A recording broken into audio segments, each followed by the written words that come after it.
হ্যাঁ, সুপ্রিয় দর্শক, আবারও ফিরে আসলাম আপনাদের প্রিয় অনুষ্ঠান জীবনের গল্প নিয়ে।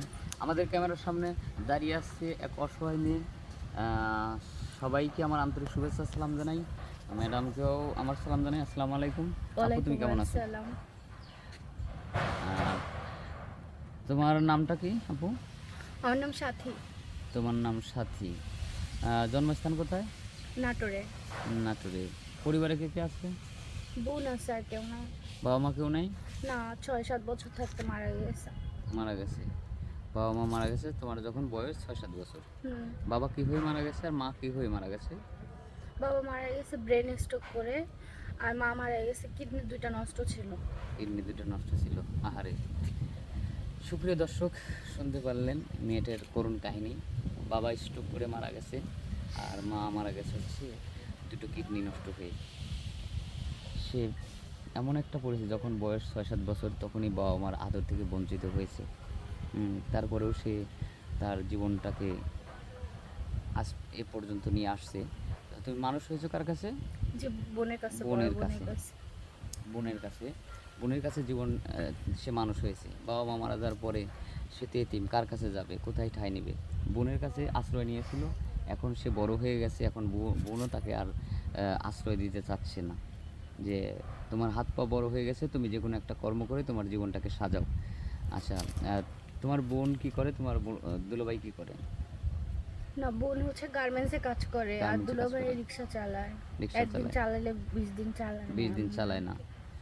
আচ্ছা, তুমি গার্মেন্টসে যাওনি চাকরি করতে? যে বোন যেহেতু গার্মেন্টস চাকরি করে, তুমি গার্মেন্টসে চাকরি করলেই তো পারতে। না, আমার বোন বলছে যে তোমাকে আমি বিয়ে দিয়ে দিব, শুধু শুধু গার্মেন্টসে গিয়ে শুধু শুধু মানে লাভ নাই, কারণ এখনকার দেশের অবস্থা ভালো না। তো দেশের অবস্থা ভালো না, দেখা যায় গার্মেন্টস চাকরি করলে তুমি যুবতী মেয়ে, মানে মানুষ বাজে প্রস্তাব দিবে, খারাপ কথা বলবে। জি জি। হ্যাঁ, এই জন্য তোমাকে হয়তো চাকরি দেয় নাই, বিয়ে দেওয়ার জন্য চেষ্টা করছিল কিন্তু পারে নাই, যার কারণে তুমি আমাদের এখানে আসছো।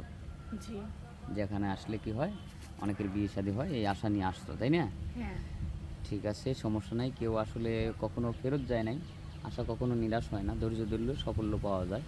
আর সমস্যা নাই, যেহেতু আমাদের এখানে আসছো, ইনশাল্লাহ হবে। তো তুমি কেমন ধরনের, মানে কোন ধরনের ছেলে চাচ্ছ তোমার লাইফ পার্টনার হিসেবে পারফেক্ট মনে হবে?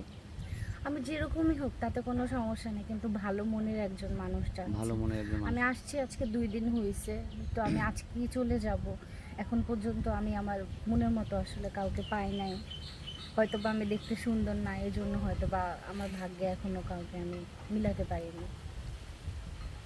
আচ্ছা, ইনশাল্লাহ মিলাতে পারবে, অসুবিধে নাই।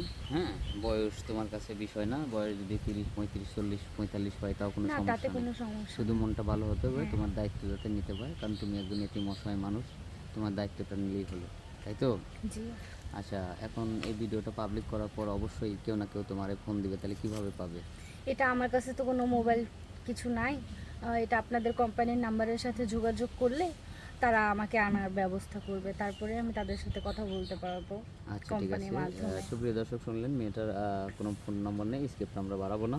যদি কেউ যোগাযোগ করতে চান, আমাদের স্ক্রিনে আমাদের ফোন নম্বর দেওয়া থাকবে, হোয়াটসঅ্যাপ আর ইমো আছে। কেউ অযথা ভিডিও কল দিবেন না। সেই সাথে ভালো থাকবেন, সুস্থ থাকবেন। আল্লাহ হাফেজ।